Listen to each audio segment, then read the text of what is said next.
Jadi apakah pada saat kita servis AC itu harus ditambah freon? Nah, jawabannya Assalamualaikum warahmatullahi wabarakatuh.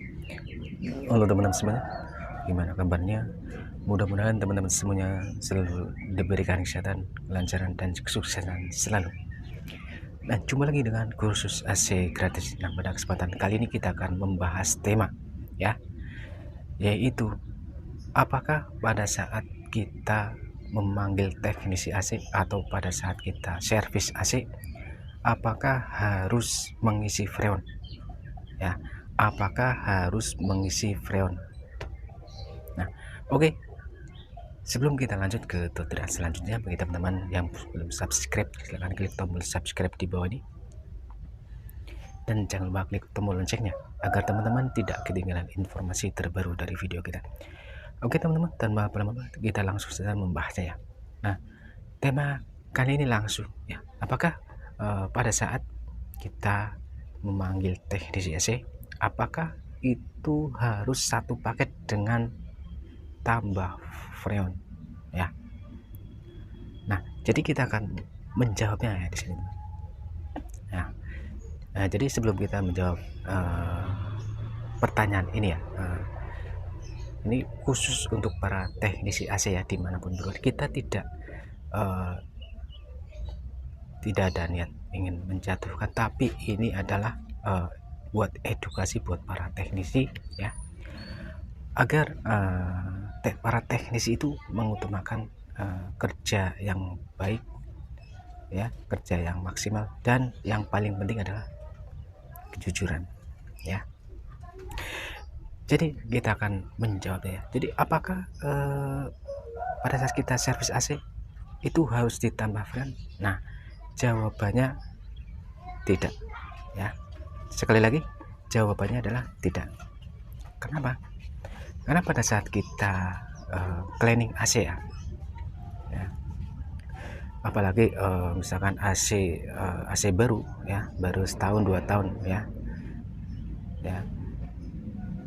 itu tidak perlu ya, nah yang namanya tambah freon atau isi freon ya. Jadi yang perlu teman-teman tekankan di sini ya, atau para customer di sini ya.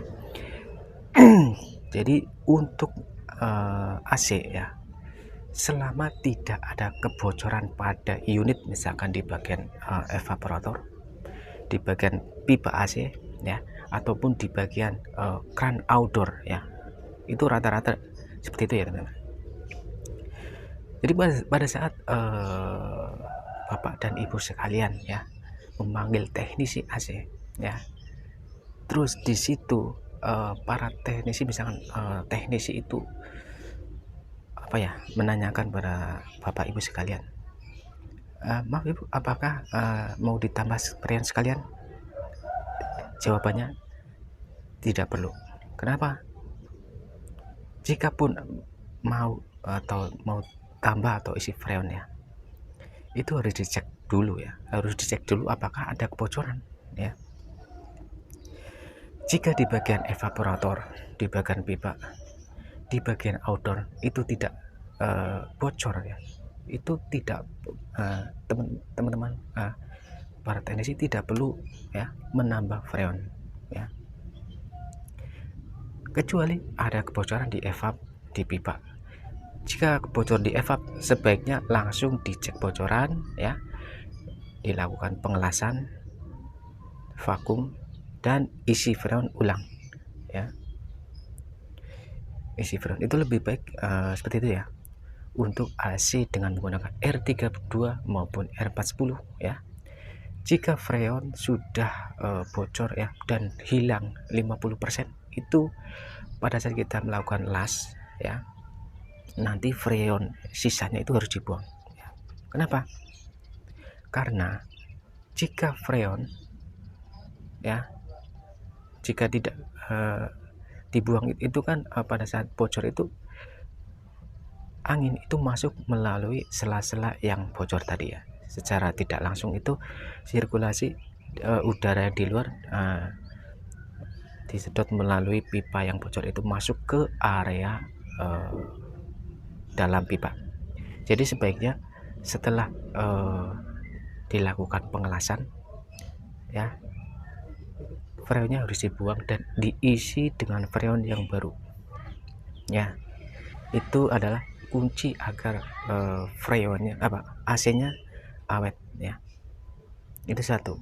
Yang pertama, jika ada tambah freon atau isi freon itu pasti ada kebocoran ya. Yang kedua, bocor di pipa. Jika teman-teman atau Bapak Ibu memerintahkan teknisi untuk mengecek bagian bocoran, misalnya di evaporator aman, lanjutnya cek di bagian pipa AC. Jika bocor di bagian pipa AC, biasanya itu pipa AC menggunakan ketebalan 0,4 0,5. Nah, itu sangat rawan sekali kebocoran ya.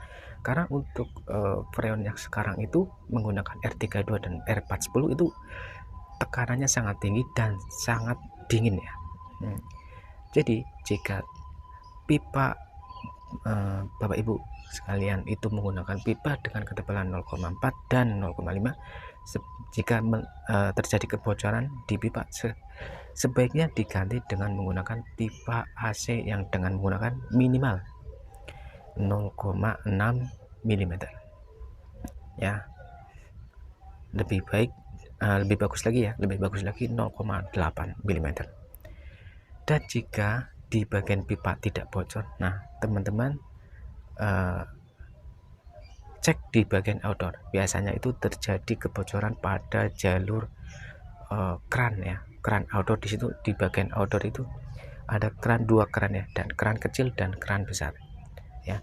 Rata-rata itu terjadi kebocoran di keran yang besar ya, rata-rata. Dan itu nanti Bapak Ibu sekalian tinggal memerintahkan kepada teknisi, silakan dicek bocoran, diperbaikin ya, atau dilas. Nah, barulah nanti bisa dilakukan vakum dan tambah freon gitu ya. Nah, itu ya caranya. Jadi sekali lagi kami ingatkan pada para Bapak Ibu sekalian, jadi pada saat Bapak Ibu sekalian servis AC itu tidak perlu tambah freon, kecuali bocor freon, itu pun harus diperbaikin terlebih dahulu. Percuma kalau hanya tambah freon ya, karena masalahnya ada kebocoran freon. Jika kebocoran freon hanya ditambah freon, nanti seminggu 2 minggu freonnya habis lagi ya.